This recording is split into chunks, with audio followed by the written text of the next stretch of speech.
अरे कौन है भाई? जरा देख कर तो पानी में काट लो। मेरी तो पूरी वेशभूषा खराब कर दी।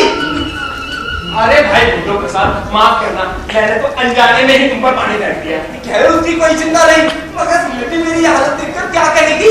मैंने पूरे 2 घंटे मेकअप में लगाए थे जी, क्या होगा? अरे कुछ नहीं होगा भूलो प्रसाद, इन गीले कपड़ों में तुम्हारी पर्सनालिटी और भी इंटेंस लग रही है, तुम्हारा अच्छा ही इंप्रेशन पड़ेगा। पर एक बात बताओ, ये मुंह पर हाथ क्यों रखा हुआ? जी कहते हुए शर्म लगती है। मुझसे शर्म? फिर तुम्हारी स्मृति देवी के सामने क्या हाल होगा? अगर ऐसे हाथ रखोगे तो वो सोचेगी कि वो चर्म रोग हो गया। चर्म रोग? नहीं। ये बात मुझे साहब, अब तुम बिल्कुल मर्द दिखाई दे रहे हो। होने में कोई शक नहीं है भूलो प्रसाद। अभी घर पर नहीं है, अगर सर यहाँ पर होते तो स्मृति देवी आने वाली है, उन पर तुम्हारा इंप्रेशन कैसे पड़ता? ये तो तुम ठीक कह रहे हो, पर मुझे तो बहुत डर लग रहा है। स्मृति में बात करने से पहले ही मेरा तो जी घबरा रहा है। अरे डरने की कोई बात नहीं भूलो प्रसाद, अपने प्रेम भरे डायलॉग अच्छी तरह रट डालो, अच्छी तरह से। वो तो मैंने रट लिए हैं, एक-एक शब्द रट डाला है। पर और कुछ नहीं, एक बात याद रखो, थोड़ी ऊंची आवाज में बात करना। क्यों? क्योंकि स्मृति देवी को थोड़ा ऊंचा सुनाई देता है। क्या ऊंचा सुनती है? ये तो आपने नई बात बताई। अरे भूलो प्रसाद, तुम्हारे लिए नई बात है, पर हमारे लिए तो बहुत पुरानी बात है। हम तो उनके सामने गला फाड़ कर परेशान हो जाते हैं। ठीक है, मैं भी अपने प्रेम भरे डायलॉग जोर-जोर से ही बोलूंगा। कौन है? अरे भाई, अरे दरवाजा मत खोलो, मुझे बहुत डर लग रहा है। मैं अपने डायलॉग बोल रहा हूँ। कमाल की बात करते हो, कुछ याद रखने की कोशिश तो करा करो भूलो प्रसाद। मेरी तो हिम्मत मस्त हो रही है, मैं जरा बाहर जाना चाहता हूँ। स्मृति देवी भीतर आना चाहती हो, तुम बाहर जाना चाहते हो? अरे बाहर का मतलब उस बाहर से नहीं। किस बाहर से? बाहर से बाहर। जाके लो जाओ, जल्दी हो आओ, आज अगर सो बजे ना और आओ लौट कर आओ, तो ऊंची आवाज में बात क्या करना। अरे आया बेटा, कब से दरवाजा खटखटा जा रही हूँ, घंटी बजा रही हूँ, पर कोई दरवाजा खोलने का नाम ही नहीं लेता। मुझे तो लगा कहीं मैं गलत घर में तो नहीं आ गई। गलत घर में नहीं मैडम, पर गलत समय जरूर आ गई है। इस समय हमारे सर चतुर्थ पंचवर्षीय योजना पर व्याख्यान देने गए हैं। पेंशनर एसोसिएशन में। कितनी बोली है मैडम आप, क्या चतुर्थ पंचवर्षीय योजना तक ये पेंशनर लोग जीवित रह पाएंगे? पीले पत्तों को झड़ने में कितना वक्त लगता है मैडम? हमारे सर तो किसी इकोनॉमिक फोरम में व्याख्यान देने गए हैं। कृष्ण कन्हैया की योग्यता के बारे में जितना कहा जाए कम है। मेरे ख्याल में तो किसी देश के अर्थमंत्री बनने की योग्यता रखते हैं। मैडम अर्थमंत्री तो नहीं, पर हाँ व्यर्थ मंत्री, यानी मिनिस्टर विदाउट पोर्टफोलियो बनने की निश्चित रूप से योग्यता रखते हैं। कृष्ण कन्हैया जैसा इंसान तो किसी खास नक्षत्र में पैदा होता है मैडम। अच्छा उठो, मैं चलूं। जब कृष्ण कन्हैया नहीं तो मैं यहाँ रुककर क्या करूँगी? रुकिए मैडम रुकिए, आपका एक भक्त अंदर है। मेरा भक्त? अरे उठो, तुम तो आध्यात्मिक किस्म का मजाक करने लगे। मजाक नहीं मैडम, वो आपका बिल्कुल परम भक्त है, बिल्कुल राम भक्त, हनुमान जैसा। अच्छा, जरा उसका नाम तो सुनो। उसका नाम आप जानती है मैडम? मैं उसका नाम भी जानती हूँ। नहीं उठो, तुम जरूर मजाक कर रहे हो। मैडम उसका नाम है श्री भूलो प्रसाद जी। अच्छा, तो वो घी वाले का लड़का यहाँ भी आना था। बिल्कुल ठीक पहचाना मैडम आपने, जैसे शुद्ध घी में डालडा मिलाने से विकार उत्पन्न हो जाता है, उसी प्रकार हमारे भूलो प्रसाद में भी मानसिक विकार उत्पन्न हो गया। ऐसे पागल से मेरी मुलाकात कराओगे? उठो, तैयार करो। रुकिए मैडम, आपको कृष्णैया की कसम, बड़ी उम्मीद लेकर आया बेचारा, कहता था भाई उद्धव प्रसाद ये प्रेम तो मेरे जीने मरने का प्रश्न है। ठीक है, मैं अभी फैसला किए देती हूँ। तो मैडम मैं बोला भाई भूलो प्रसाद, अरे भूलो, तो दोहरा पड़ गया, भूलो, अरे भूलो, मैडम दोहरा भयंकर दिखाई देता है। मिलती तो नहीं? हाँ करता है, वो जूता सुबह रहा हूँ उसको। अरे उठो, उसे छोड़ो और ये बताओ कृष्ण कन्हैया का महाकाव्य कहाँ तक छप गया? छप रहा है मैडम, बहुत ही सरस और करुण महाकाव्य, प्रेस के कंपोजिटर महाकाव्य पढ़ते हैं, आंसू बहाते हैं, बस बहाते जाते हैं मैडम, इसमें थोड़ी सी देर लग रही है। ठीक है तुम्हें किस्सा तोता मेरा का थोड़ी। मैडम आप बैठिए, भूलो प्रसाद आते हैं। भाई भूलो प्रसाद, ओ भूलो प्रसाद, अरे भाई, 5 मिनट और। अरे 5 मिनट की बात करिए।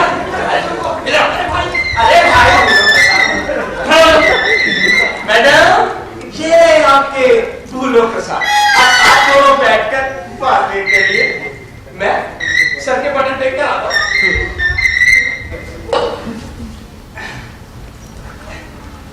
गुड मॉर्निंग स्मृति देवी। गुड आफ्टरनून मिस्टर बुल्लू प्रसाद। गुड मॉर्निंग स्मृति देवी। गुड आफ्टरनून मिस्टर बुल्लू प्रसाद। तो ठीक ही कहता था, मैं आई नहीं गुड मॉर्निंग कर रहा हूँ और ये है कि गुड आफ्टरनून की जा रही है। क्या करे बेचारे, कानों की खराबी से लाचार है। आपकी हेल्थ कैसी है स्मृति देवी? जी रही हूँ। वो तो ठीक ही कहता है, मैं यहाँ इनके स्वास्थ्य के बारे में पूछ रहा हूँ और ये है कि जीने मरने की चर्चा करना चाहती हूँ। फिर से कोशिश करता हूँ जी, मैं आपकी हेल्थ के बारे में पूछ रहा हूँ। धीरे से नहीं हो सकते, इस तरह से मारने से तो लोगों का अच्छा खासा स्वास्थ्य बिगड़ जाएगा। कहीं आप घी का घड़ा उठाकर तेल तो नहीं लगाते? अब आप इतनी जोर से कहती है तो मान लेता हूँ कि आपका स्वास्थ्य ठीक ही होगा। स्मृति देवी, आज मौसम कितना सुहावना है, देखिए तो कैसी बहार है। कमाल करते हैं मिस्टर बुल्लू प्रसाद, इस भरी दोपहर को आप सुहावना मौसम कहते हैं। वो बिल्कुल ठीक कहता था। क्या कहता था वो? यही क्या तो दिन में भी स्मृति देवी, इस समय तो मेरी मानसिक स्थिति इस प्रकार है कि मुझे दिन में चांद भी नजर आ रहा है। बिल्कुल ठीक, वो बिल्कुल ठीक कहता था। जी हाँ, उधर ठीक ही तो कहता है, हमेशा ठीक ही तो कहता है। आज भी किसका है? कृष्ण कन्हैया का ना। आप फिर चिल्लाना नहीं, धीरे नहीं बोल सकते, मैं कोई बहरी नहीं हूँ। यही कहता है। क्या कहा आपने? जी कृष्ण ये कह रहा था, क्या बहुत बुद्धिमान है स्मृति देवी। सुना है आप मेरी भक्ति करते हैं। सुना है? इतना सही कैसे सुन लिया आपने? जी हाँ, मैं आपकी भक्ति ही नहीं पूजा कर रहा हूँ, तन मन धन से। स्मृति देवी आप तो, स्मृति देवी आप तो ठहरी, भूल गया। उठो, अरे उठो, अरे उठो। क्या? अरे भाई भूल गया हूँ, डायरी भी साथ नहीं, कुछ तो बताओ। स्मृति देवी आप तो ये वन मंदिर की देवी। हाँ, तो स्मृति देवी आप तो मेरे मन मंदिर की देवी है। स्मृति देवी आप तो, अरे उठो, प्रेम का अवतार हो। हाँ आप तो मेरे मन मंदिर की देवी है, प्रेम का अवतार है। क्यों बोलो? ठीक है ना भाई, ठीक है ना? मिस्टर बुल्लू प्रसाद, मैं प्रेम का अवतार। नहीं सुनाई दिया तो घबराता हूँ। हाँ तो आप प्रेम का अवतार है। और क्या बताएं? और आप डायरी भूल गया। डायरी भी साथ में, डायरी होती तो बताता। और भी कितने प्रेम भरे डायलॉग थे। स्मृति देवी आप, स्मृति देवी आप। ये क्या किसी ने ग्राम को रिकॉर्ड की तरह स्मृति देवी आप लगा रखा है? वो बिल्कुल ठीक कहता था। कूदो कूदो। अरे भाई मैं फिर भूल गया हूँ, जरा कुछ तो बताओ। नदी किनारे वाली बात है। अरे वो नहीं, स्मृति देवी आप। वो डायलॉग हो गया। तो वो भी हो गया। वो डायरी कुछ याद नहीं आता, कुछ भी याद नहीं आता। नदी किनारे वाला डायलॉग। अच्छा ठीक है, हाँ तो स्मृति देवी सुनिए। नदी का किनारा है, चांदनी रात है, खजूर के पेड़ हैं, मंद मंद हवा बह रही है। वो तो बिल्कुल ठीक कहते थे। ठीक है मत बोलिए स्मृति देवी, नहीं तो फिर भूल जाऊंगा। मंद मंद हवा बह रही है, हम और आप किसी एकांत कुंज में बैठे बातें कर रहे हैं। क्या हो रहा है? हाँ याद आया, प्रेम हो रहा है, गंभीर प्रेम। प्रेम करेंगे? आप तो जाके किसी साल खाने में एक कोचिंग रिजर्व करवाइए। आप उड़ा लीजिए मजाक स्मृति देवी, आप तो 21वीं शताब्दी की लड़की है ना, आप क्या समझेंगी प्रेम किस चिड़िया का नाम है। परंतु मुझे पूरा विश्वास है आप भी मेरे प्रेम की शक्ति को पहचान लेंगी। वो दिन जब आएगा तब देखा जाएगा। हाँ तो अपने दिमाग का स्क्रू घिसवाइए, देखिए यही कहीं गिरा होगा। आप कितनी कठोर हैं स्मृति देवी। ठीक है मैं भुलक्कड़ हूँ ना, प्रेम की सब बातें भूल गया हूँ, इसलिए अब मेरी बातों का मजाक उड़ा नहीं है। आज डायरी होती तो दिखा देता आपको, प्रेम करने का पूरा फॉर्मूला लिखा हुआ था उसमें। मेरा दिमाग न चाहते, जाकर अपनी नींद ठंडा संभालिए। प्रेम आपके बस का रोग नहीं। क्या कहा आपने? प्रेम मेरे बस का रोग नहीं। जरा सोचिए तो स्मृति देवी, इस प्रेम के हिंदुस्तान का झंडा फहराने वाली अपनी मूछें तक बनवा दी, अपना परंपरागत वेश बदलकर ये ब्लाउज नुमा टी शर्ट पहनने लगा, फिल्मी गीत गाने लगा हूँ, वो क्या कहते हैं पत्थर और गोले का नाच नाचने लगा हूँ। इतना करने के बाद भी आप कहते हैं प्रेम मेरे बस का नहीं। मैं कपड़ों की नुमाइश करने वालों को महत्व नहीं देती। जोकरों की तरह कपड़े पहनने से और मूछें बनवाने से ही आप किसी स्त्री का हृदय नहीं जीत सकते। उसके लिए व्यक्तित्व चाहिए, गुण चाहिए, और जनाब आप व्यक्तित्व के मामले में तो शिवमय हैं, और गुण वो तो मुझे आपको कोई नजर ही नहीं आता। तो जाइए मिस्टर भोलू प्रसाद, कोई उपयोगी काम कीजिए और मेरा पीछा छोड़िए।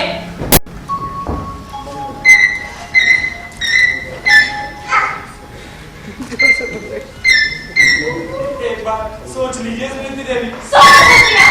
और हाँ, किसी अच्छे डॉक्टर को जरूर दिखा दीजिएगा, मानसिक रोग भयानक होता है। आप भी किसी कान विशेषज्ञ से अपने कान दिखाइए स्मृति देवी।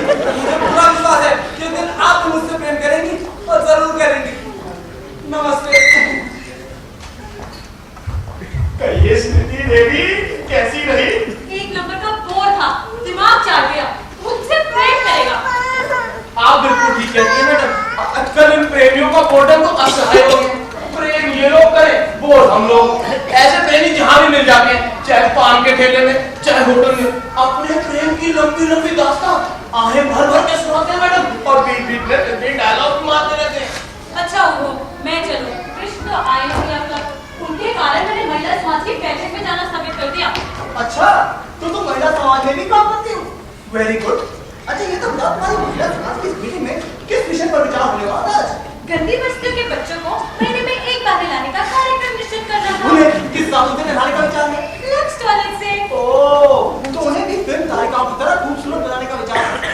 अरे भाई, पहले उन्हें पेट पर खाना तो मिलने दो, फिर उन्हें लक्स टॉयलेट से नहलाते रहना।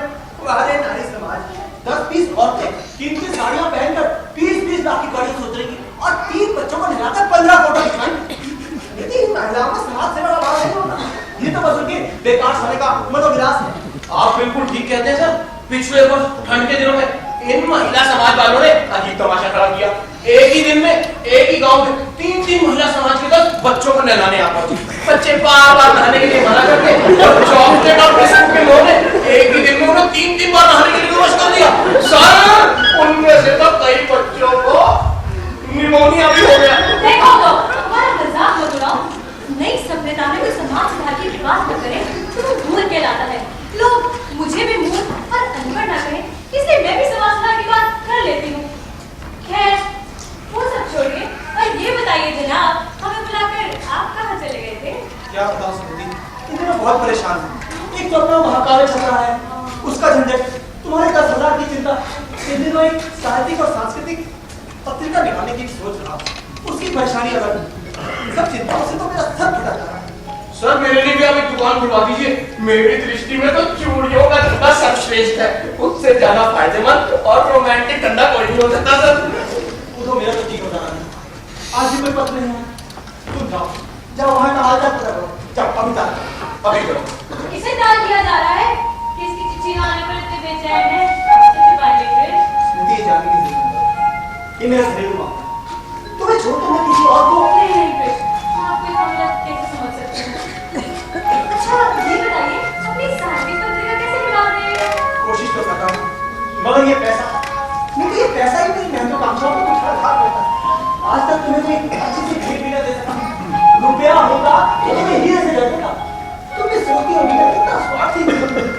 नहीं कृष्ण, देखना एक दिन ऐसा आएगा जब आपके पास भी पैसा होगा। और आपने मुझे कहा था कि अपने चाचा के मरने के बाद आपको 5 लाख रुपए मिलने वाले हैं। अरे चाचा जी मरने का नाम नहीं, तब 50 साल के हो गए, अभी तक करना पड़ेगा। उनका बस चले तो सबको कच्चा खाना। खैर, तब तक तो इंतजार ही करना पड़ेगा। और भगवान से यही प्रार्थना है कि दुनिया का इतना लंबा अनुभव रखने वाले व्यक्ति को वो शीघ्र ही अपने पास बुला ले। स्मृति, चाचा जी के मरने तक मेरी महत्वाकांक्षाओं का क्या होगा?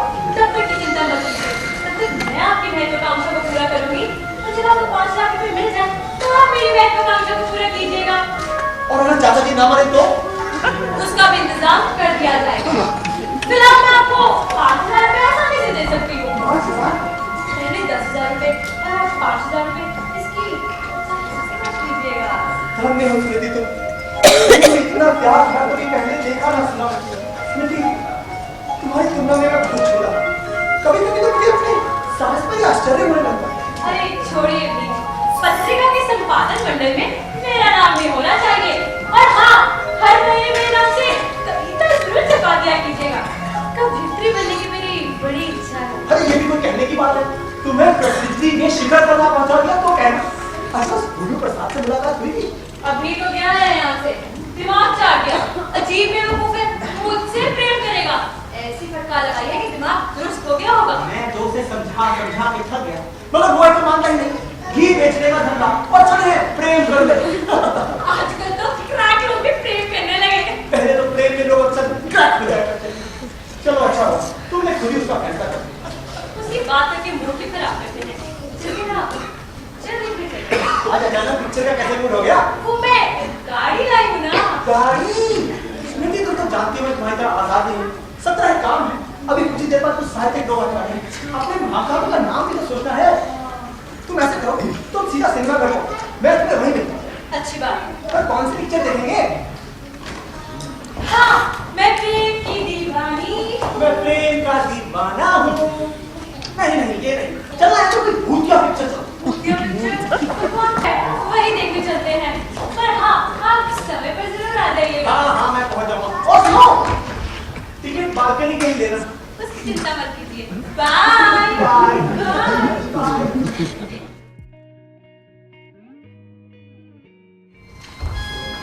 अरे गगन तुम कोई पहचान नहीं आ रहा, बिल्कुल आपकी संस्कृति के पुतले दिखाई देते हो। अब देखना घड़ी तुम्हें देखती तुम्हारे घर में ये बात आती है कि नहीं। अच्छा ये बताओ, भारतीय संस्कृति और परंपरा की बातें तो अच्छी तरह याद कर ली है क्या? अरे मैंने सब ठीक कर लिया है, इतने दिनों से चेक नहीं मारो। पर ये तो बताओ, तुम्हारे यहाँ से अभी कौन गई? भाई कृष्ण तुम्हारा भी जवाब नहीं। तुम्हारा तो हमसे लड़के तो मजमा दिवा रहता है। वो जो अभी गई, अरे कोई नहीं यार, वो तो मेरी कजन थी। कज़िन? भाई कुछ भी कहो, ये अंग्रेज लोग जाते हिंदुस्तानी नवियों को कज़िन शब्द अच्छा लगे। जहाँ कोई रिश्ता ना हो वहाँ ये रिश्ता जोड़ लो। भाई सीधा प्रेम करने वालों के पेशे ही कज़िन वाले लोग बड़े खतरनाक होते हैं। माफ करना भाई, लेकिन मैं कजन वाली लोग को क्या छोड़, पर देखो मैं धनी के सामने आदर्श परंपरावाद की बात करूंगा, कहीं वो मेरा विरोध ना करेगा। अरे विरोध करे तो समझना हो तुम्हारी परीक्षा लेना चाहती है, तुम भी जब ये विरोध करना। जिस दिन वो तुम्हारी व्यक्तित्व को आंक लेगी तब देखना तुम्हारे चरणों में झुकती है कि नहीं। तो ठीक है, मैं भी जमकर विरोध करूंगा, उसे झुकाकर छोड़ूंगा। Very good. तुमने वो कहावत नहीं सुनी? A woman is like a shadow. If you run away from her, she will run after you. समझे गलत? तुम बिल्कुल चिंता मत करो, आज धनी भी भारतीय संस्कृति का जोर देख ले। Very good, very good, very good. क्यों बोलो? काम हो गया? काम हो गया तो पोस्टमैन को चिट्ठी दे गया। इतने रंग बिरंगे पत्र लिफाफे। भाई कृष्ण तुम्हें पत्र लिखना तो बड़े रंगीन दिखाई देते हैं। हाँ भैया, लोग मुझे पत्र लिखते हैं तो मैं क्या उन्हें मना कर दूं? क्यों बेकार डाक विभाग का नुकसान करूं? कैसे प्रेम पत्र है? हाँ मुझे तो सभी प्रेम पत्र ही चाहिए, लेकिन मेरे इन पत्रों का मूल्य रत्ती से अधिक नहीं।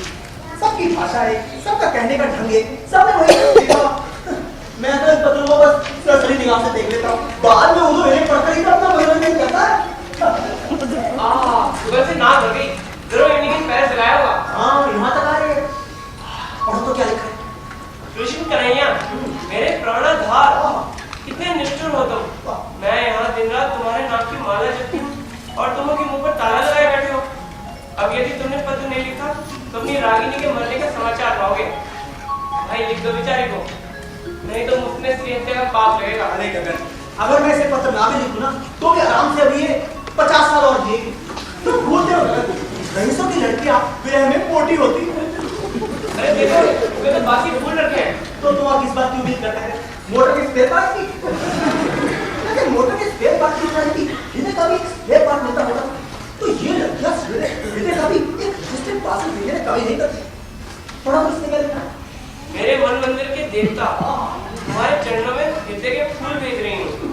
तुम्हारे बिना रात रात भर नींद नहीं आती, तारे गिनती रहती हूँ। मेकअप करना छोड़ दिया है, कई दिन हो गए सिनेमा नहीं देखा, भोजन भी कम हो गया, एकदम कम। कितना कम? सुबह 1 कप चाय, 2 अंडे और केवल 2 स्लाइस। केवल? क्या केवल? दोपहर को 5 चपातियां, आधा सेर दूध और कुछ फल। कुछ फल?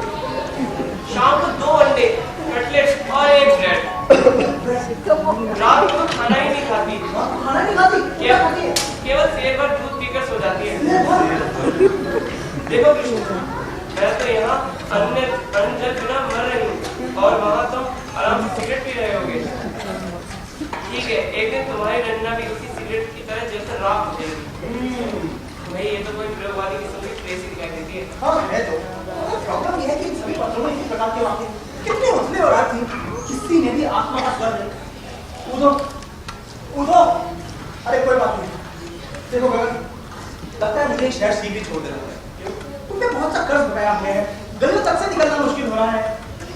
अरे यार, लड़की तो ऐसा होती है, बस एक ही उम्मीद भी रहा हूँ कि किसी तरह ये घड़ी मुझे हासिल हो जाए, तो एक ही दिन में लपटे में बैठूंगा। कभी-कभी तो मैं भी यही सोचता हूँ, यदि कहीं से बात कर लिया जाए, तो एक ही दिन में लपटे बना सकते हैं। अरे मैं करना चाहता, मैं मर जाऊंगा। इतने दिनों की साधना में पानी फिर जाएगा। तो तुम्हें बताओ गगन, इस लड़की का क्या इलाज है? कोई 1000-2000 की बात हो तो मैं उसे भी दूर कर सकता हूँ, पर एक शर्त पर। बोलो। तुम घड़ी के विषय में सोचना एकदम बंद कर दो। एकदम बंद कर दो? ठीक है, मुझे तुम्हारी शर्त मंजूर है। तो फिलहाल मुझे बस 20,000 रुपए और 20,000? हाँ, सिर्फ 20,000। तुम मुझे 20,000 दोगे तो तुम्हें लाखों पैसा मिलेंगे। बस 20,000 और दो, मैं तुम्हारे रास्ते से दूर हट जाऊँ। देखता हूँ।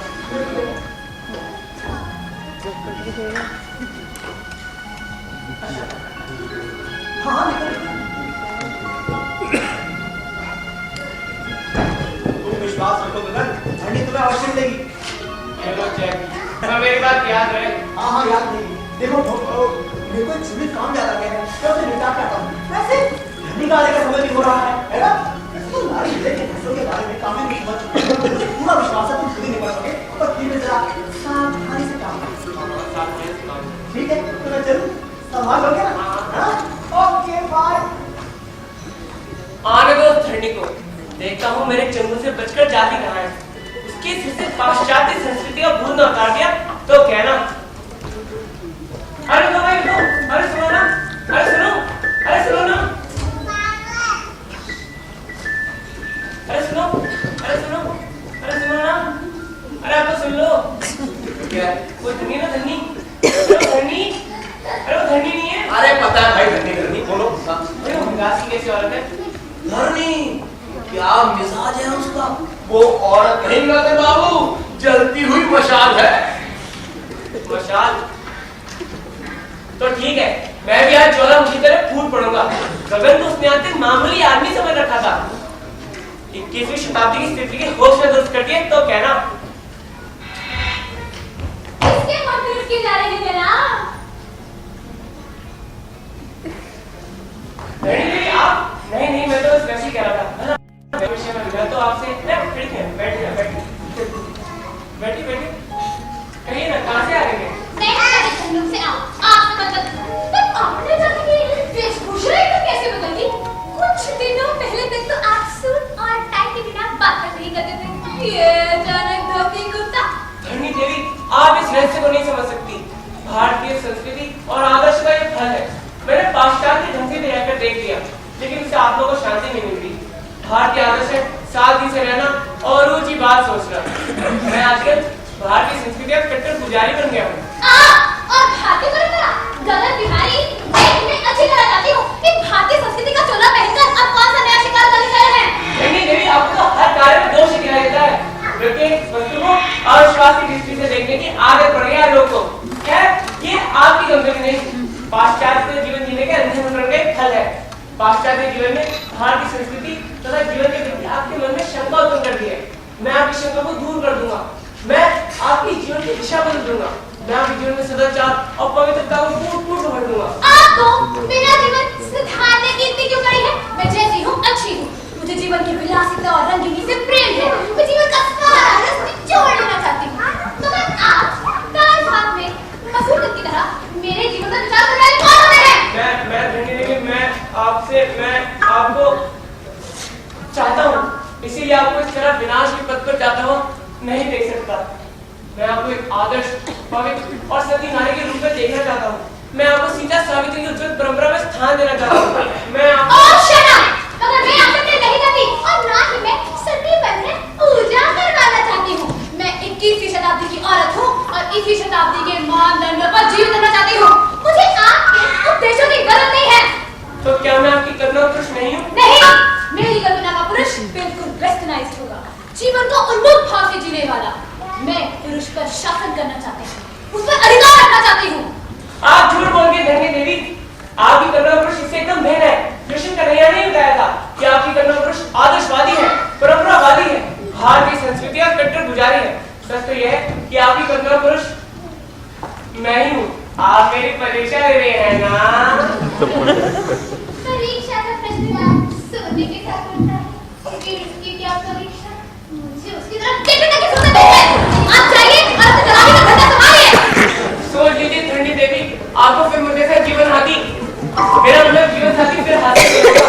आपको मैं जहाँ एक पत्थर फेंकूं ना, वहाँ तुम जैसे सैकड़ों जीवन साथी खड़े हो जाएंगे। और वैसे भी आपको मुझसे प्रेम नहीं है, मेरी जायदाद से प्रेम है, कई लाख रुपए से प्रेम है। मैं आपसे प्रेम करूंगा, आप मुझे इतना गधा समझती हैं?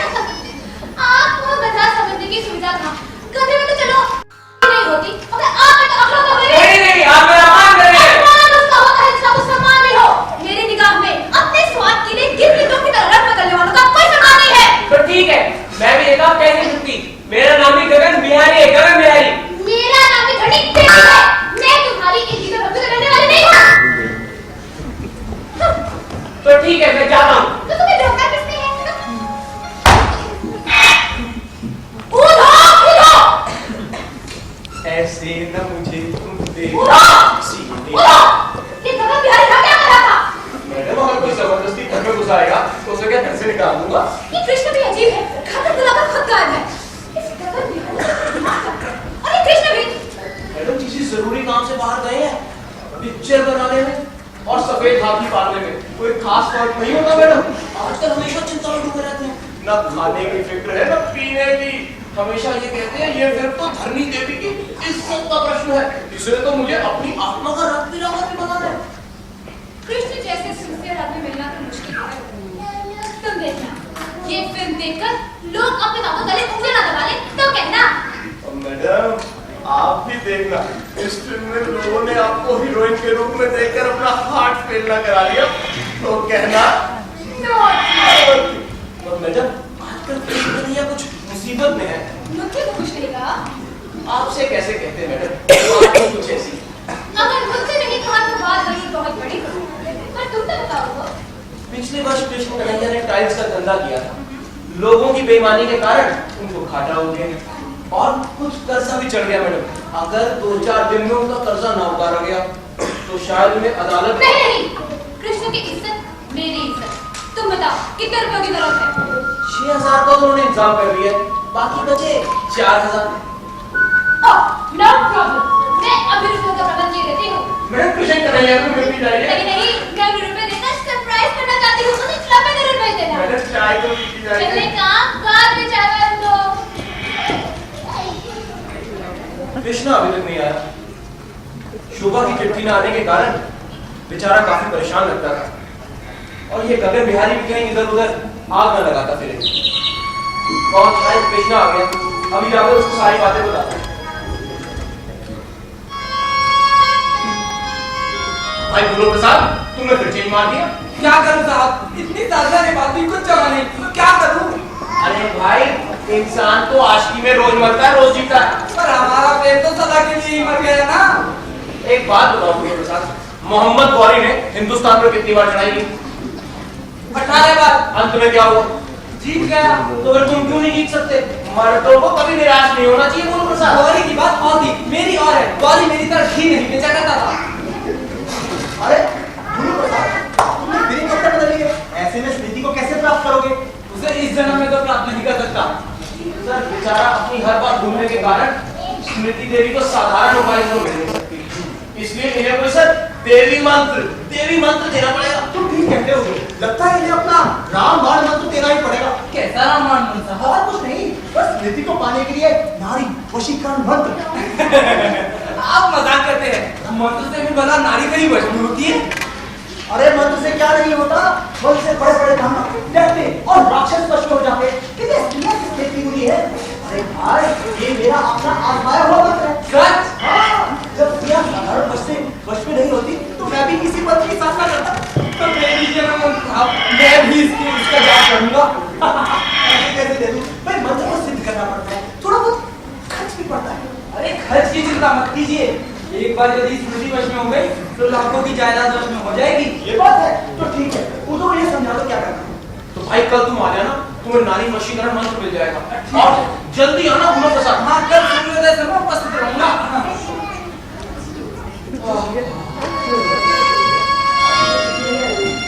कोई चिट्ठी नहीं है।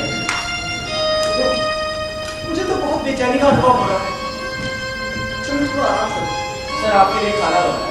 नहीं मुझे रहने दो, मुझे भूख नहीं है। तुम खाने से बना। जब सभी सो गए तो मैं खाना खाकर क्या करूँगा?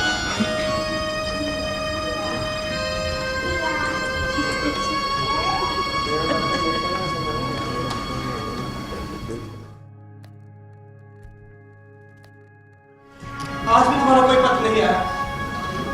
पिछले हफ्ते तुमने लिखा तो था कि तुम अच्छी हो गई, पर उसके बाद ये चुप्पी। शोभा, यदि तुम्हें कष्ट देने लगोगी तो इतनी महंगी दुनिया में मैं ईमानदारी की उम्मीद किससे करूं? इतनी कठोर मत करो।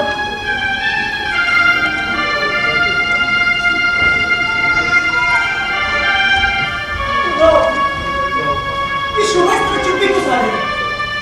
सर वो अड़चन आ गई होगी, अन्यथा पत्र जरूर लिखता। तुमने काम तो किया था ना? किया था सर, संख्या तक उत्तर भी आ जाएगा। यार मगर तुम मेरा कहना नहीं मानोगे। तुमने फिर ये पाश्चात्य में निर्धारण कर दिया, नहीं तुम्हें फिर की भी कही। अरे भाई कृष्ण, उस दिन तो भारतीय संस्कृति और वेशभूषा में कहीं का था, घड़ी तो बस बिगड़ पड़ी। देखो मैं उधर सब कुछ जान चुका हूं। यार जिस बात की मैंने तुम्हें खासतौर से ताकीद की थी तुमने वही नहीं की।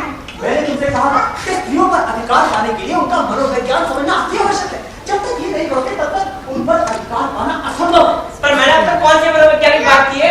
तुमने कहा भारतीय परंपरा के जब बन गया, तुमने कहा भारतीय आदर्श और परंपरा की बात करने लगा। अब तुम ही बताओ मैंने ऐसी कौन सी गलती की जो धनी 10 हाथ तुमने लगी? मैं बताता हूँ नगर बाबू, तुम उस दिन ज्यादा ही हवा में आ गए थे। धरनी देवी को हवा खिलाने की बात कर रहे थे, अंत में नतीजा क्या हुआ? आज तुम्हें ही हवा खानी पड़ रही है नगर बाबू। गलती तो हो गई।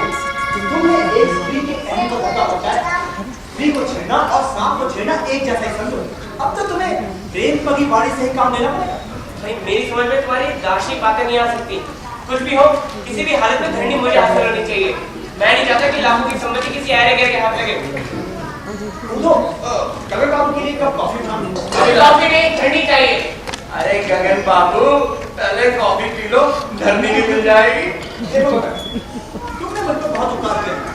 धरनी तुम्हें अवश्य मिलेगी। धरनी इस गलतफहमी में है कि मैं उससे प्रेम करता हूँ। तो क्या तुम उससे प्रेम नहीं करते? अरे भाई तुम्हें वचन देने के बाद ही कैसे संभव है? और फिर मेरा प्रेम तो किसी और से है। इसकी मुझे बिल्कुल परवाह नहीं। तुम दुनिया धरनी को छोड़कर तुम दुनिया भर की लड़कियों से अंतरराष्ट्रीय किस्म का प्रेम करो, मुझे कोई आपत्ति नहीं। पर तुम भले धरनी से ना चाहो, पर धरनी तो तुमको चाहती है ना। तभी तो कहता हूँ तुम्हारा काम आसानी से बन जाएगा। मतलब देखो, जब धरनी मुझसे मिलने आएगी, मैं उससे साफ कहूंगी कि मैं तुमसे थोड़ा भी प्रेम नहीं करता, बल्कि मैं तुमसे घृणा करता हूँ। मैं तुम्हारी दौलत का बुआ नहीं, मुझे तुम्हारा रूप नहीं चाहिए। अरे मैं तो तुम्हारी सूरत का देखना नहीं चाहता। अरे भाई ऐसा कह दोगे तो धरनी पानी तक नहीं मांगेगी। और नारी मनोविज्ञान यही कहता है कि जब स्त्री एक व्यक्ति की घृणा पाती है तो दूसरे का सहारा और प्रेम पाने के लिए व्याकुल होती है। जब धनी उनसे घृणा और तिरस्कार पाके यहाँ से जाने लगे तो तुम आगे कहना। मैं कहूंगा देख लिया हमने कृष्ण कन्हैया का प्रेम और करो इससे प्यार। मैं तो तुम्हारे प्रेम में पागल हूँ, दीवाना, व्याकुल हूँ, और तुम हो कि धोखेबाज के पीछे पड़ी हो। अपने सच्चे प्रेमी को पहचान लो धरनी। और धनी तुरंत अपने सच्चे प्रेमी को पहचान लेगी और तुम्हारे गले में चाय माला डाल देगी। सब ठीक जम गया। भाई कृष्ण, अकल तो तुम लाखों की रखते हो। ये ऐसा दावा कि धरनी बिल्कुल हिरनी की तरह घायल बना नहीं रहेगी। लेकिन देखो, धरनी मिलने पर अपने दोस्तों को भूलना चाहते हो। भाई मैं इतना बेईमान नहीं। तो ठीक है, जाओ बैंड बाजों का इंतजाम करो, पार्टी शादी का इंतजाम करो। भाई धरनी मिलने पर कांग्रेचुलेशन। अरे अभी नहीं, पहले मिलने तो दो। अच्छा बाबा ठीक है, मिल भी जाएगी। देखो धरनी का आने का समय हो रहा है, तुम जाओ और तुरंत उसी भारतीय वेशभूषा में आओ। इन कपड़ों में तुम्हें देखेंगे तो फिर से गिरने कहीं। तो ठीक है, अभी कपड़े पहन कर आता हूँ। जब लोहा गर्म हो जाए तभी उसका आघात करना चाहिए, समझे? तो ठीक है, तुम तब तक लोहे को गर्म करो, मैं तब तक कपड़े पहन कर आता हूँ। ओके। अच्छा हाँ, तुम्हारी उस तबीयत का क्या हाल है? हाँ ठीक है, मजे में। अच्छा तो मैं चलता हूँ। उधो उधो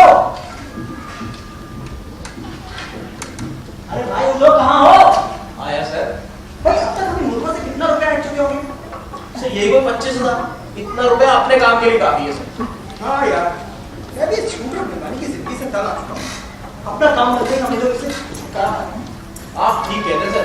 जब आदमी झूठ और बेईमानी के चक्कर में पड़ जाता है तो अपने ही चेहरे पे उसके नाक जाने कितने चेहरे लगाने पड़ जाते हैं, कितना ढोंग रचना पड़ता है सर। बेईमानों को रोकने में कोई अपराध नहीं है। आजकल पहले लोगों से पैसे वसूले हैं, इतने सभ्य तरीके से वसूले हैं कि कोई उम्मीद तक नहीं उठा सकता। और आज की सभ्यता तो इसी को कहते हैं कि हंसते हंसते चाहे आप किसी का गला रख लीजिए। आज की सभ्यता में ये जान पाना बेहद मुश्किल हो गया है कि किसकी मुस्कुराहट में अमृत है और किसकी मुस्कुराहट में जहर है। ये तो शायद पोस्टमैन है। गजब हो गया कृष्ण, गजब हो गया। क्या गजब हो गया? अरे बस गजब हो गया। यही तो पूछ रहे हैं कि क्या गजब हो गया? आपके मंत्र ने गजब कर दिया।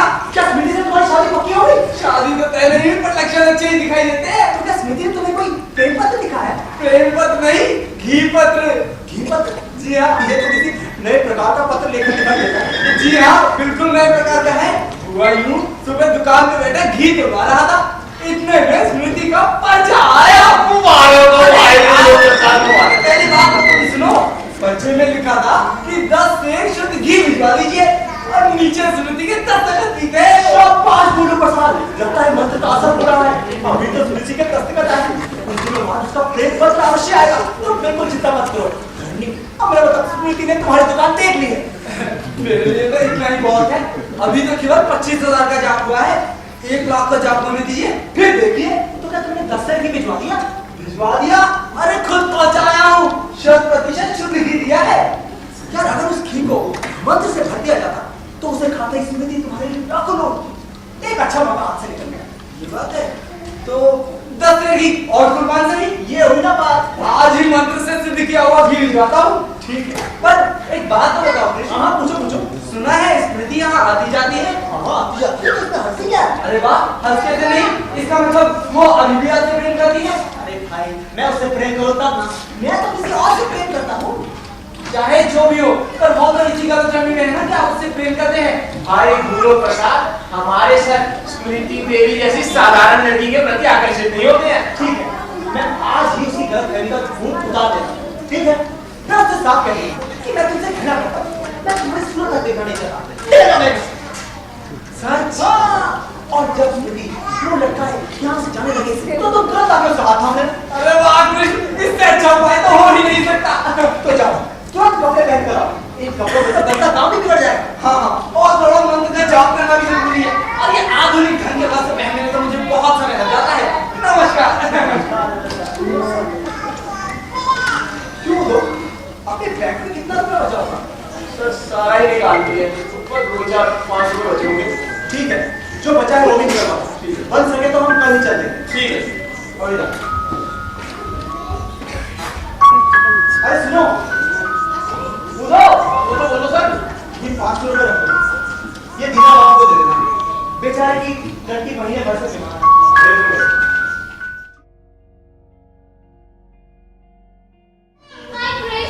Oh my God, ठंडी तुम कमाल करती हो। कब से तुम्हारा इंतजार कर रहा हूँ यार। कब से आने की कोशिश कर रही थी पर कौन रोक रहा था तुम्हें? मेरी सहेलियां कह रही थी 2 दिन के लिए पिकनिक पर चलो। तो इसमें कौन सी बड़ी बात है? चले जाओ। तुम भी चलो ना, तुम्हारे बिना पिकनिक में क्या मजा आएगा। मैं भी अपनी फ्रेंड्स को दिखा देना चाहती हूँ कि मेरा बॉयफ्रेंड क्रिस्टो लाखों में एक है। तुम्हें देखकर उनके दिल से ठंडी आह न निकल जाए तो कहना। ठंडी, तुम तो जानती हो मैं तुमसे जिया से प्रेम करता हूँ। अब फिर मुझे अपनी सहेलियों के सामने प्रदर्शन की वस्तु बनाने से क्या फायदा, है ना? और अपनी फिल्म को तो कितना काम बाकी पड़ा है। शूटिंग कब से शुरू हो रही है? अरे शूटिंग में तो अभी समय है, लेकिन शूटिंग से पहले भी तो कितने काम होते हैं। तुम्हारे 15,000 रुपए तो इन्हीं छोटे मोटे कामों में उठे। ठंडी, मुझे डर है कि शायद रुपयों की कमी के कारण अपनी फिल्म पूरी ना हो पाए। और ये चाचा जी मरने का नाम नहीं लेते। चाचा जी आज मर जाए तो कल 5 लाख का इंतजाम कर सकता हूँ। ये तो बहुत बड़ा खैर देखी जाएगी। तुम्हारे चाचा के मरने का इंतजाम तो करना ही। इंतजाम? मेरा मतलब है इंतजार तो करना ही होगा। By the way Krishna, marriage के बारे में तुम्हारा क्या ख्याल है? मेरा ख्याल नहीं है डैडी। मेरी एक मीठा किंतु कठोर सत्य है। इस सत्य की भाव में बंधने का भी साहस नहीं होता। तो और साहस की कमी मैं तो औरत ने ऐसे साफ-साफ कह आई हूँ। क्या साफ-साफ कह रही हो? यही कि मैरिज करने के लिए कृष्ण ने मना है। दोनों ही कहता। अभी जो ऑर्थोडॉक्स डैड होते हैं उन्होंने मुझे अपने लड़की के लिए कहने लगे मेरे घर में तुम्हारे लिए कोई स्थान नहीं है। या तो गगन बिहारी से ब्याह कर लो या तो घर छोड़ दो। तो क्या तुमने घर छोड़ देने का पक्का लगा दिया? Absolutely. Oh my God! अरे भाई तुमने मुझसे पूछे बिना इतना बड़ा फैसला कैसे कर लिया? अरे जैसे तो कुछ नहीं करता मैं कुछ कमाना दूं तो क्या विवाह किसके भरोसे करूंगा? बिना किसके भरोसे? तुम्हारे चाचा के 5 लाख रुपए के कब होते हैं? तो तुम्हारे दूसरे बिजनेस भी तो है। एक बार तो तुम्हारे सजा अवश्य मिले। तुम्हारे रुपयों की क्या कमी है? वो सब तो ठीक है नहीं, पर मेरी बात को समझने की कोशिश तो करो। नहीं नहीं, अब मैं मुझे क्या जानी? बहुत तरह से डाल रहे हो। अब मेरा हो जाना चाहिए। नहीं, परसों से ऐसी डॉक्टर से नहीं आऊंगी। अब मुझे डैडी घर ले घर। पर डैडी मेरी बात तो सुनते जाओ। मुझे पता है तुम क्या करोगे। क्या कहूँगा? यही कि अब शादी नहीं हो सकती। चलो कमाल, मम्मी डैडी से पूछ लो एटसेट्रा एटसेट्रा। नहीं डैडी, मैं तो तुम्हें कुछ और ही समझाना चाहता था। कौन है? मैं स्मृति। स्मृति? कहीं स्मृति गाड़ी तो नहीं? हाँ वही तो है। क्या? ओह माय गॉड, मुझे प्लीज लगी छुपाओ। नहीं। क्या हुआ? तुम इतना घबरा क्यों? स्मृति गाड़ी से इतना डर क्यों? अरे वो तुम कैसे समझोगे? मुझे नहीं छुपाओ। भाई भीतर कमरे में चलिए।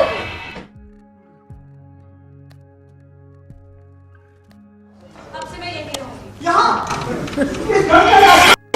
नहीं, अब मैं इसे गृहस्थ आश्रम बना दूंगी। फिर तुम्हारा इरादा क्या है स्मृति? और कुछ नहीं, अब से मैं यही रहूंगी। झगड़ा हो गया और मैं उनका मुंह तक नहीं देखना चाहती। और यदि वो तुम्हारा मुंह देखना चाहे तो? नहीं, वो मेरा मुंह नहीं देखना चाहते। मर भी जाऊं तो अच्छा ही है। क्यों स्मृति?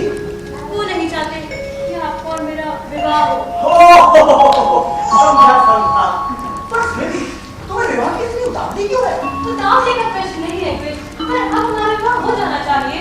स्मृति विवाह हो कैसे जाए? विवाह करना कोई मैट्रिक शो देखना तो है नहीं कि चुपचाप देखा है और घर वालों को खबर तक ना हो। लेकिन विवाह करके तुम्हें खिलावा क्या, पहनावा क्या, यहाँ तो किसी बात का ठिकाना नहीं है। आपने ही तो कहा था कि आपके चाचा के मरने के बाद आपको 5 लाख रुपए मिलने वाले हैं। उससे जिंदगी आसानी से कट जाएगी। क्या करेंगे? मरने तक क्या करेंगे? स्मृति, प्रेम अन्न नहीं है जिसे खाली पेट भरा जा सकता। प्रेम चादर भी नहीं है जिसे ओढ़ के जाने की रातें काटी जा सकती। प्रेम अच्छा बंगला भी नहीं है जिसमें रहा जा सके। मेरे विवाह में एक व्यावहारिक पक्ष होता है जिसमें कदम कदम पर धन की आवश्यकता पड़ती है। इस समय तो मेरे पास पूरी कौड़ी भी नहीं है। अगर ऐसी बात है तो मैं नौकरी कर लूंगी। हाँ, और मैं बैठे बैठे तुम्हारी कमाई खाऊंगा। इससे बेहतर तो मैं मर जाना नहीं पसंद करूंगा। विवेक से काम बिगड़ते हैं, बनते नहीं। तुम घर लौट जाओ। नहीं, अब मैं यही रहूंगी और आपसे विवाह करूंगी। किससे विवाह करोगी? कृष्ण से? अरे आप यहाँ आप भी कृष्ण से? कृष्ण क्या ये सच है? Yes, my dear little sister, ये सच है। पर तुम्हें अपनी बड़ी बहन के सुपर डांटना तो ही कुछ नहीं लगा और तुम कृष्ण? तुम तो पहले हो। क्या? हाँ। Oh my God! हाँ, ये बड़ी बहन है। छोटी बहन का सुख नहीं देखा जाता है इसे। ऐसा जस्ट स्मृति। दीदी, आपको अपनी छोटी बहन का सुख छीनकर क्या मिल जाएगा? नहीं, मैं आपको अपना सुख छीनने नहीं दूंगी। कृष्ण केवल मुझसे प्रेम करते हैं, केवल मुझसे। क्यों कृष्ण? नहीं, डैडी मैं तो तुमसे प्रेम करता हूँ। अपनी फिल्म में तो बनानी है।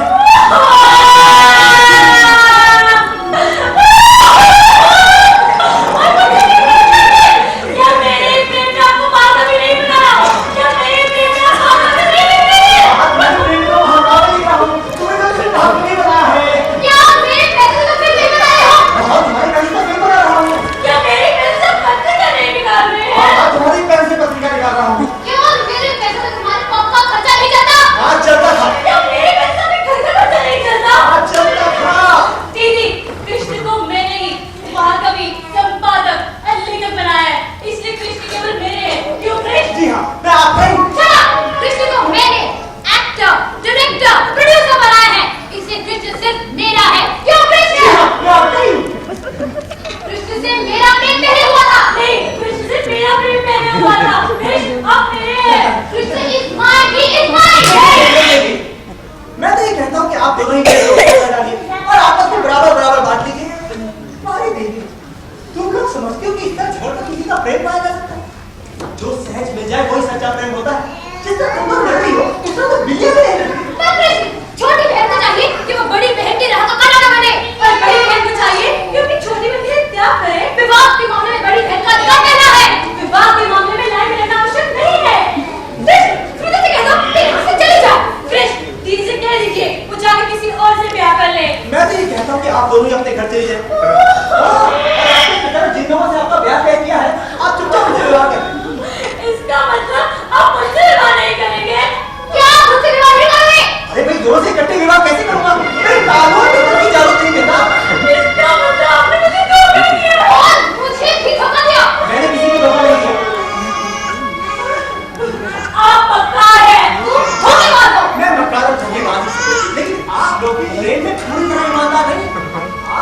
प्रेम केवल एक प्रदर्शन है, एक फैशन है। उसमें कहीं भी आत्मा का जोर नहीं।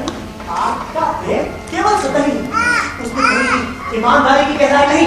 मैं पूरी तरह से ईमानदार हूँ। मैं इससे भी अधिक ईमानदार हूँ। ये बात है तो ठीक है। तो दोनों में से जो मेरी ईमानदारी की परीक्षा में खड़ी उतरेगी, मैं उससे फैसला कर दूंगा।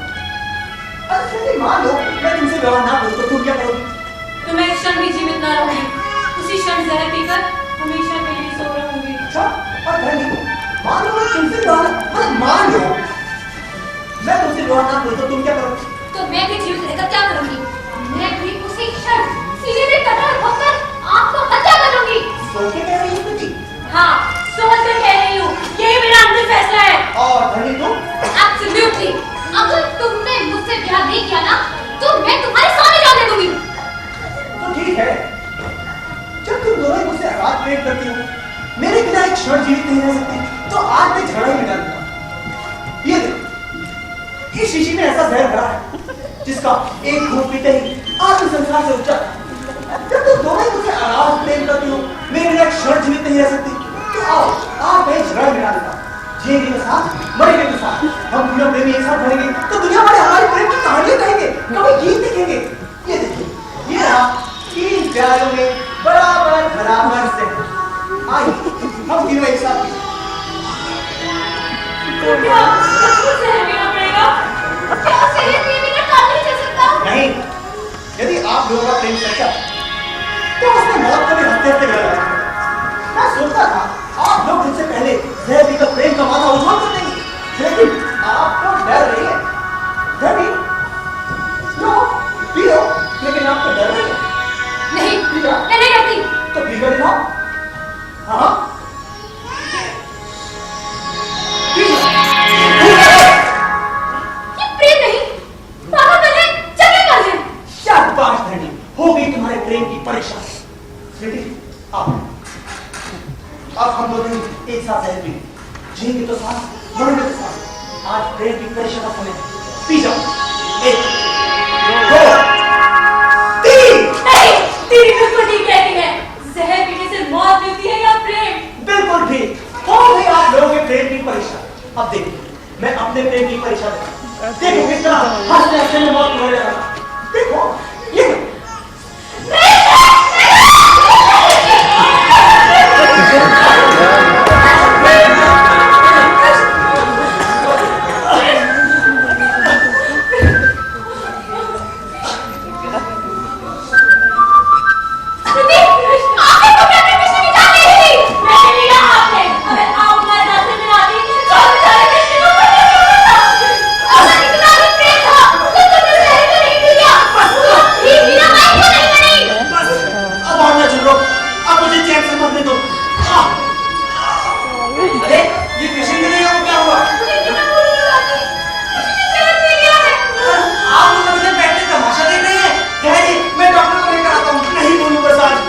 डॉक्टर को बुलाने से कोई फायदा नहीं।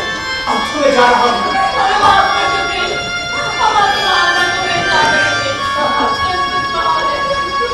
स्मृति, जो हो गया सो हो गया। मगर यदि तुम भी मुझसे थोड़ा भी प्रेम करती थी, तो मेरा एक कहना मानोगी? वचन दो एक मरते हुए आदमी का वचन तो नहीं।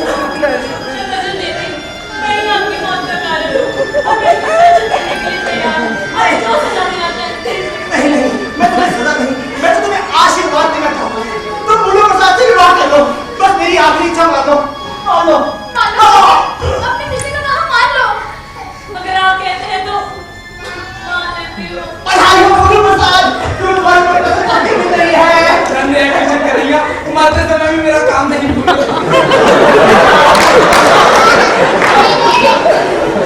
अब तुम समझो तो एक दूसरे को धोखा नहीं दोगे। आप लोगों को साक्षी मानकर वचन देते हैं कि हम एक दूसरे को धोखा नहीं देंगे। बहुत अच्छे, अब मैं चैन से बढ़ सकूंगा। पानी पानी पानी। अरे कृष्ण, ये क्या हुआ?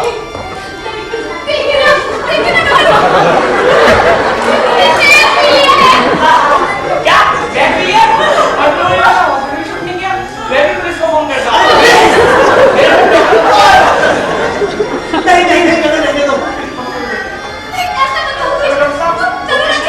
उन्हें जहर पी लिया है।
यही है तुम लोगों का त्याग। शर्म आनी चाहिए तुमको। सर, आपकी चिट्ठी आई है। अभी देखो।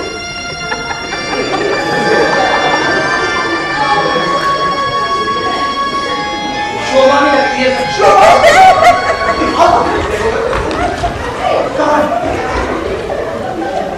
अरे शोभा की चिट्ठी लगती है।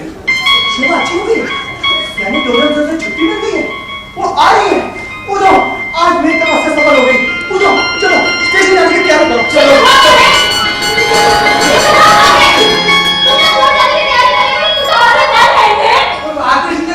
आपने तो मौत को भी धोखा दे दिया। अरे बहुत आए मेरे दुश्मनों को, मेरे लिए तो खुद स्वर्ग चल के आ रहा। कूदो, शोभा का आना मेरे जीवन की सारी खुशियों का लौट आना। ये शोभा कौन है? तुम्हारी प्रेयसी? नहीं, शोभा मेरी प्रेयसी नहीं है। मेरी प्रेयसी कभी कोई नहीं रही। शोभा तो मेरी छोटी बहन का नाम है। मेरे जीवन में स्नेह का एकमात्र केंद्र बिंदु है। इसका मतलब आपने मुझे धोखा दिया। आंखों के बाल है, मक्कार है, नीच है, मेरा महाकाव्य कहाँ है, मेरी पत्रिका कहाँ है, मेरे हजारों रुपयों का क्या हुआ? ठीक है, आप सुन सकते हैं तो सुन लीजिए और कान खोल के सुन लीजिए। ना तो मैं कभी महाकवि रहा हूँ और ना ही संपादक, ना ही कभी मैंने गीता का पाठ किया है। मैं सीधे साधे आदमी की तरह जीवन बिताना चाहता था, लेकिन आप लोगों की इस बेढंगी दुनिया में ये लोग क्या करेगा मजबूर कर दिया। खुद बेईमानी करो और दुनिया का दोष दो। मेरी फिल्म का क्या हुआ? मेरे 15,000 रुपए फिल्म कर दो, वरना मैं अभी पुलिस को फोन कर दूंगा। पुलिस की धमकी सेवा कर दीजिएगा मैडम। और हाँ, आपके भेजे हुए सैकड़ों प्रेम पत्र मेरे पास आज भी रखे हैं। चाहूँ तो कभी भी आपको समाज की नजरों में जलील कर सकता हूँ, लेकिन मैं वैसा कभी नहीं करूँगा, क्योंकि मैं आपके भावी जीवन को दुखी नहीं बनाना चाहता। पर हाँ, आपके रुपए सब खर्च हो गए। रुपए नहीं डाल सकता, व्यवस्था है। तुम्हें दूसरों के पैसे पर गुच्छे उड़ाने का कोई हक नहीं। तुमने दूसरों के सुर पर डाका डाला है। बेईमानों को लूटना कोई अपराध नहीं है। और कदर आगे तुम्हारे पिता ने फूलू और स्मृति के पिता ने लोगों को लूट कर दो लाख की संपत्ति इकट्ठा की। फूलू का पिता असली के नाम पर नकली के बेचते, धरनी के पिता ने कंकड़ और रेत मिलाकर गन्ने का व्यापार किया। और तो और तुम भी धरनी को व्यापारिक दृष्टि से ही देखते हो। बोलो कदर, क्या ये सच नहीं है? पर नैतिकता की दृष्टि से नीति का नाम मतलब बोलूं, इस शब्द से मुझे बेहद नफरत है। नैतिकता का खोखला आदर्श केवल एक शब्द जंजाल है। दूसरों को देख देने के लिए बहुत अच्छा काम है। गरीबों को पूछने का एक शब्द है बस। और हाँ, जब तुम्हारे पिता हीरे मिलाप करते हैं और आज निकलकर मिलाते हैं, तब कहाँ होती है ये नैतिकता? मेरे पिता को झूठे आरोप लगाकर नौकरी से हटाया गया, तब कहाँ की नैतिकता? मेरी बीमार माँ ने कष्ट सहकर मुझे पढ़ाया, मैंने ग्रेजुएट किया, वो भी फर्स्ट क्लास में। क्या फायदा?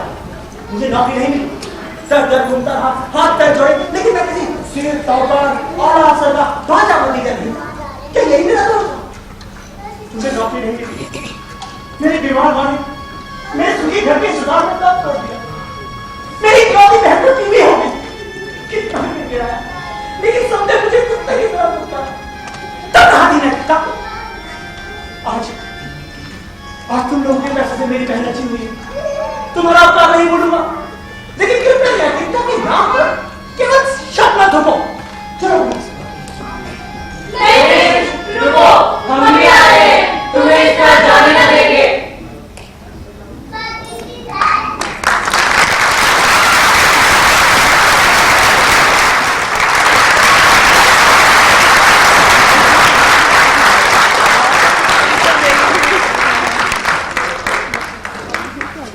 आप लोगों को ये नाटक पसंद आया होगा।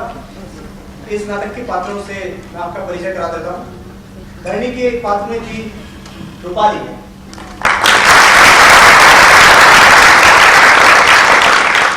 स्मृति का रोल अदा किया था शीतल।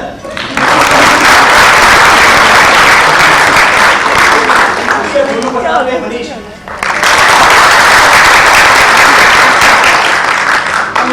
उधर के मिस्टर राजेश बजाज। गगन बिहारी के प्रियंक और जावेद सिंह के मिस्टर के वर्मा। और 2 महीनों तक हमारा प्रोत्साहन बढ़ाया, हमारा मार्गदर्शन किया मिस्टर संजीव सर ने, जो हमारे निर्देशक हैं।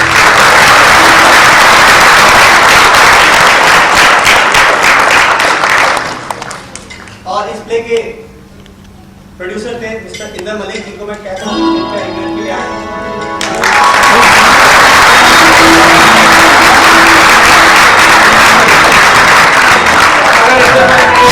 हमारा ये प्ले हो नहीं पाता क्योंकि लवली पब्लिक स्कूल ने हमें काफी अच्छी सपोर्ट करी है जो हमें शायद किसी और से नहीं मिल सकती।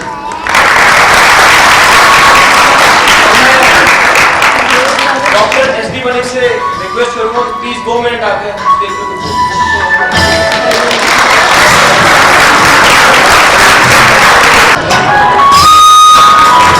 यहाँ पर उपस्थित सभी मेरे भाई और बहनों और जो स्टेज पर खड़े हुए हैं इन सबसे पहले इनके लिए जोर से तालियां